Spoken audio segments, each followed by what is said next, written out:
Whether they flex with their attitude Oh, got a swing. or their actions, He throws it left-handed. Come on. it's that rare quality that makes the great ones legends. And it's on display here today for all to see. Gives it to Chubb, gives it to Landry. Caught it on his tippy toe. You can't put your finger on it. You can't look away. What is it? Good job, boys. Good job. They'll show you in confidence.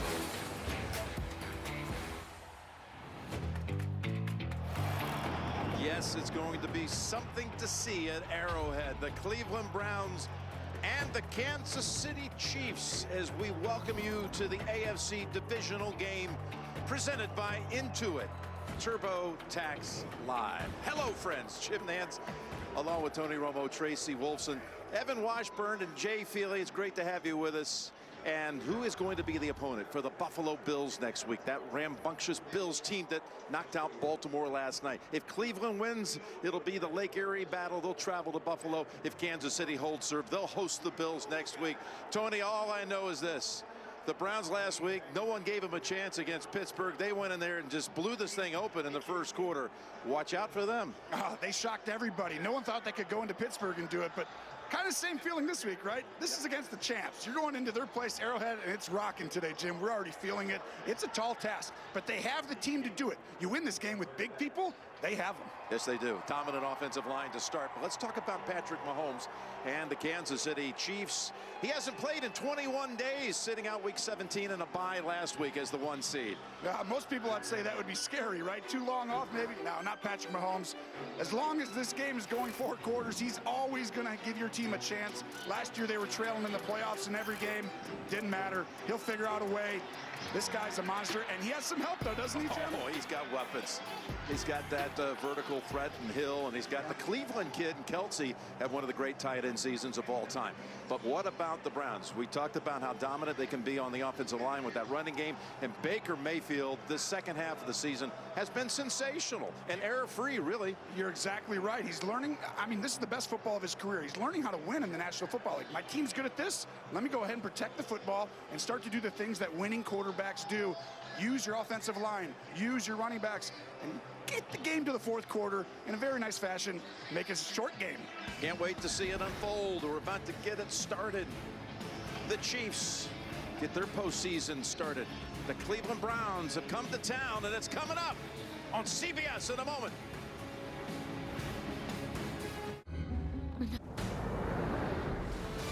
CBS Sports welcomes you to the following presentation of the National Football League.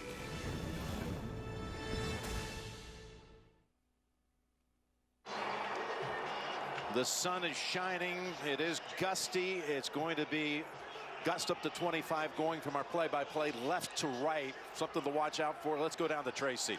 Well, Jim, the last time Patrick Mahomes took the field was 21 days ago, and it was a rough one. He said it left a bitter taste in his mouth, and he was glad to have some time off. Speaking of time off, Andy Reid, 25-5 after a bye, and look at those points scored after a bye. Just ridiculous. However, they will not have Sammy Watkins or Clyde Edwards-Helaire today. Both of them out with injuries. Now, let's send it over to Evan Washburn. Tracy, thanks. After 3 weeks in the clutches of COVID-19, the Browns finally got some relief this week. 3 consecutive practices, and they get back their head coach, Kevin Stefanski, top corner Denzel Ward, and all-pro guard Joel Bitonio. Jim, this team is finally full strength at the most important time. Thank you, Evan. There is Conklin. Yes, he is going to start.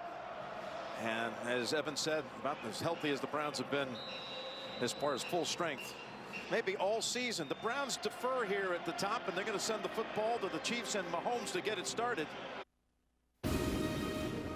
CBS Sports presents the Verizon Halftime Report. Hey, Coach, no need to shake off the rust for the defending champions, folks. They came out swinging, scoring on all 4 possessions, taking full control. They lead it at the half, 19-3, as we welcome you back to our New York studio and the Verizon Halftime Report. 5G, built right for the NFL, only from Verizon. I'm James Brown. Oh, he's talking for you now. Phil, Coach That's nice. Nate and Boomer. Let's get to it, Phil. Let's look at this Kansas City offense. Good job here. This is Tyreek Hill against Kevin Johnson. One of the few times they played man-to-man coverage in the first half, and this is the reason why they don't. Because of the speed and what they do on the offensive side. Patrick Mahomes, great protection. Everybody to the right, Travis Kelce to the left. Against maybe their best cover guy, Denzel Ward, gives them a little double move, gets in the end zone. So Kansas City being conservative, when they do play man-to-man, they're getting beat. And look at the quarterback comparisons. Baker Mayfield having a good first half. How about that for Patrick Mahomes? 19 of 25, 233. They got to get pressure on Mahomes. How about the Kansas City defense? What you got to do is set the corner. Watching Jarius Sneed, the rookie corner, came up with a right there with that. And they're going to blitz him right there to get pressure on the quarterback. And then Tyrann Mathieu. Again, you talk about the running game, set the corner, get people going to the football. They can do that as well as anyone with their speed. Then Tershawn Wharton, another rookie, is going to bat the ball down. They've kept him in check pretty much throughout the first half outside of that last drive. Again, we can see right there with the defense, they've gotten after him for 4 tackles for loss, 1 sack, and again, only held him to 18 yards rushing. That's a heck of a job by the defense against that Cleveland Browns. All right, guys, it seems like every year in the playoffs we get a controversial play, and here it is. Example number 1, this is going to be Rashad Higgins. He's going to take the ball, and Daniel Sorensen is going to lower his head and make forcible contact with his helmet. That's the use of the helmet contact rule. It's clear. This is clear. And, you know, 2 things about this play that I hate. Number 1, I hate the fact that the ball goes back to the defensive team on their own 20-yard line, the touchback. I think it's a very extreme rule. And number 2, this should be a reviewable play in the NFL. It is clearly a penalty. It should have been called. It wasn't called. And here we are. That would have been a great first half for Cleveland and Baker Mayfield in particular had they scored a touchdown there. No doubt about it. I'm disappointed in the refs that they missed that call, and it should be a reviewable play, especially with, us making an emphasis on keeping players healthy. You should be able to look at that play again and then throw a flag afterwards. But let's give credit to the Chiefs, though. They are dominating this game. When it comes to the Browns' defense, though, I get it, facing that KC offense, it's like picking your poison. But you have to double Tyreek Hill. You in between the 20s especially, you have to take a chance, double him up, and then also play man-to-man with other guys. Once you get closer to the red zone, that's when you double individuals like Travis Kelce. I just don't feel like they're doing enough to stop the main playmakers, which is Tyreek Hill and Travis Kelce. I think they also got to get some pressure and maybe do some blitz zone, and they showed it a little bit later at the end of that first half. Yes. Just to piggyback on you, Boom, when you look at that, it is too severe of a penalty. The offense did not lose the ball. It went out of bounds. Yeah, I say put the ball to 20, but give it back to the offense. They didn't lose the ball. Right. 20 yards is already the most severe penalty there would be in football as it is. It's a 20-yard penalty, but they should not lose the football. Yeah, the Cleveland Browns, one, we discussed this rule. It's really funny this morning on Tops before we came on the air. But Cleveland is a conservative defense. And so you're right, Nate. They don't double people. You don't see that. They did try a few blitzes towards the end of the first half. If you're going to beat this team, you can't sit back and play zone all the time unless your front 4 gets pressure, and they have not done that. Spinning head, Cleveland second half. I'm with Cleveland. I'd go back right now. You get the ball right here. Get back to running the football with the play action. That's who you are. That's your identity, Kevin. And you talked about living to your identity. Get back to it. You're going to have 3 possessions. You're only 2 possessions down right now. That's my... No doubt. Kareem Hunt, 0 touches in the first half. Nick Chubb, bright. The lights might be a little too bright for him. We could all say double this guy, double that guy, but when Patrick Mahomes is pulling the trigger, it doesn't matter because he's never where he's supposed to be in the first place. That's a fact. If your nickname is Cheetah, double him. That's the a Verizon halftime report will continue after this. There you go. CBS Sports presents the Verizon Halftime Report. 5G built right for the NFL, only from Verizon. Brought to you by Verizon. 5G built right for the NFL, only from Verizon.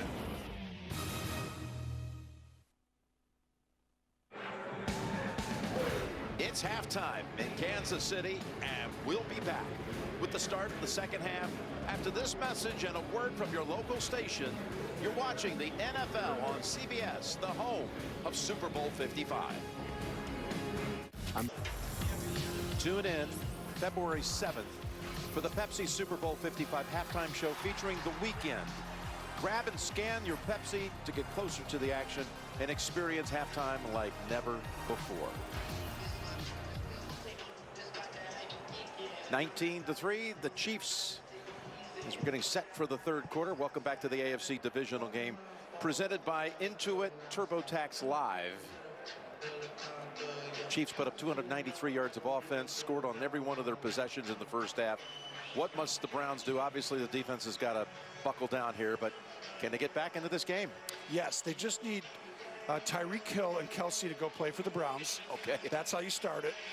They got to stop them. They got to stop the eyes and the motions. Get up, press them, simulated pressure. Send that guy over here, drop this guy over here. Make Mahomes feel it a little bit. Get the ball out of his hand before he figures it out. And then on offense, guess what? You got to stop having penalties. It's really hurting because I think Baker's throwing the ball well and making good decisions. He threw for 134. Meanwhile, Mahomes, he chucked it 25 times, 19 completions, 233, touchdown pass, touchdown run. Yeah, he's just a monster, right? Like, he can do everything, and he was hobbled there, too. Well, Jim, Patrick Mahomes did go into the locker room a little bit earlier than everyone else at the end of the half just to get some extra treatment on that left foot. I spoke with Andy Reid, though. He said he's going to be just fine, and he will not adjust the play calling at all. In terms of that first half, he liked how his team played hard and physical, and now all they need to do is finish. This is the State Farm postgame show. Boy, what a gutsy win by the Kansas City Chiefs, folks. We couldn't ask for better. They will return to the AFC Championship game for the third year in a row as they take down the Browns by 5, 22-17. As we welcome you back inside of Studio 43, as we welcome you to the State Farm postgame show. And a reminder, tonight on CBS begins with 60 Minutes and the latest on protecting the inauguration. That'll be followed by new episodes of NCIS Los Angeles and NCIS New Orleans, plus NCIS, that's tonight, only on CBS. Back here with the full crew as we get set to bring you up to speed for what was an outstanding day with this game here. Boomers, we take a look at the playoff picture now. What's coming up next for the win? Well, you got the Buffalo Bills now coming to Kansas City. And this is going to be great. And Kansas City has punched its ticket all the way to the AFC Championship game, as you can see right there. Presented by Intuit TurboTax Live. The Chiefs will host Josh Allen and company next Sunday right here on CBS. And then in the NFC side, Aaron Rodgers and the Packers await their opponents for next Sunday, and that will be the winner between the Buccaneers and the Saints. And that game will kick off 6:40 Eastern on Fox. And I have to tell you guys, so many things happened in the second half. First of all, you know, we all hope that Patrick Mahomes is going to be back next week. He's got to go through the 5 steps of protocol with concussion protocol. I believe he'll play against the Bills. I really do. The second thing is, I don't know what Kevin Stefanski was doing, challenging a play there, losing a timeout, and then they wasted another timeout after they got the first down on the quarterback sneak. And by the way, Andy Reid is the freaking man. This is why you go for it the way he did, especially with Chad Henne as his backup quarterback. Yeah, I think when you look at this game, the resiliency of the Kansas City Chiefs, we all think it's about Patrick Mahomes. We think it's about Tyreek Hill. But, you know, and it is about Tyreek Hill and Travis Kelce. But Joe Williams comes in and brings up an unbelievable game in a running game. But you're right. It goes down to the calls that Andy Reid made in the final minute of that game is the confidence he showed in his team. And he was playing to win, not to lose. You know, he did what a lot of coaches would not have done. I mean, sitting here, I would have used the clock and I would have punted. I got to be honest with you. Andy Reid is a unique breed, and I think that's why players play for him. That's why they love him. That's why he's the defending world champion. Well, let me say this. All the people, you rested the players. They have so much time off. It's a good thing they rested all their players week 17. Chad Henne got to play. He played the game, got some experience, and it helped him in this game here. Look at the last drive, the plays he made. 3rd and 4, throws it to Darrell Williams. Big first down there, and then it's 3rd and long, 3rd and 14. Man coverage, Chad Henne, nobody open, pulls it down and gets it that close. And this play here, they're going to run. This is the play they love to run under pressure. They did it against the Miami Dolphins and won at the end of the game. This was ready. That's why Chad Henne on 4th down was in that shotgun, because they've worked on that play and done it so many times in the game. 6 of 8 for 66 yards. The interception, we got to admit, that was really bad, but he surely made up with it for it and the plays he made in that last drive. No doubt about it. And like you said, Boom, we hope that Patrick Mahomes is all right. We do hope that he plays. We have a tweet from Patrick Mahomes, who, of course, was watching the game, and it says, anything is possible, right? That's great. So everybody taking a shot. As you continue on, but isn't that an indication of a team-oriented attitude by the superstar? No doubt about it. I mean, he's sitting back trying to figure out if he's going to be healthy, if he's going to play next week, but still cheering